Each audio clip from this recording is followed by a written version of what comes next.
បាទអនុញ្ញាតគ្រប់ជំរាបសួរក៏ដូចជាសួស្តីពុកម៉ែបងប្អូនទាំងអស់គ្នាសូមស្វាគមន៍មកកាន់ Channel មានទៀតណាពុកម៉ែបងប្អូនបាទសម្រាប់ថ្ងៃនេះគឺជាខែថ្មីទៀតហើយពុកម៉ែបងប្អូនគឺជាថ្ងៃទី1ខែ6ឆ្នាំ2026បាទសម្រាប់ថ្ងៃទី1នេះផងដែរមានតម្រុយឆ្នោតយន្តប្រចាំថ្ងៃនឹងវេនម៉ោង4កន្លះនិងម៉ោង6កន្លះយកមកចាយជូនពុកម៉ែបងប្អូនយុទ្ធសាស្ត្រស្នាងលេងកម្សាន្តផងដែរចឹងមុននឹងឈានដល់មានម្ដងតម្រុយថ្ងៃទី1នេះសូមពុកម៉ែបងប្អូនជួយចុច like ឬក៏ចុចរូបសញ្ញាជាវ comment ឲ្យ channel មានម្នាក់មួយផងចឹងសូមកុំឲ្យខាតពេលវេលារបស់ពុកម៉ែបងប្អូនយូរសូមចូលទៅកាន់ការឲ្យតម្រុយ admin តែម្ដងទៅសម្រាប់ like អស់ផងដែរមានឲ្យអស់ខ្ទង់20និងខ្ទង់30បាទនេះសម្រាប់ខ្ទង់អស់របស់ admin ណាពុកម៉ែបងប្អូនចឹងសូមងាកទៅការតម្រុយពីលេខផងដែរមាន4គ្រាប់មានដូចជា22និង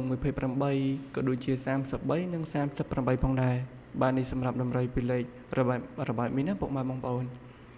ចឹងសូមងាកទៅការតម្រុយ3លេខផងដែរមានឲ្យ4 78គុណនិង1 35គុណផងដែរបាទនេះសម្រាប់តម្រុយ3លេខរបស់មីណាពុកម៉ែបងប្អូនសិលេខល្អលេខផ្សេងយកមកចែកជូនពុកម៉ែបងប្អូនយុទ្ធសាស្ត្រស្នាងលេខកំសាន្តផងដែរចឹងវីដេអូរបស់ admin ក៏ឈានមកដល់ទីបញ្ចប់ admin ជូនពរពុកម៉ែបងប្អូនយកលេខ admin ទៅសូមឲ្យឈ្នះសូមឲ្យសំណាងល្អគ្រប់គ្នាសូមគ្រប់ជំរាបលាជួបគ្នានៅវីដេអូថ្ងៃស្អែកទៀតពុកម៉ែបងប្អូន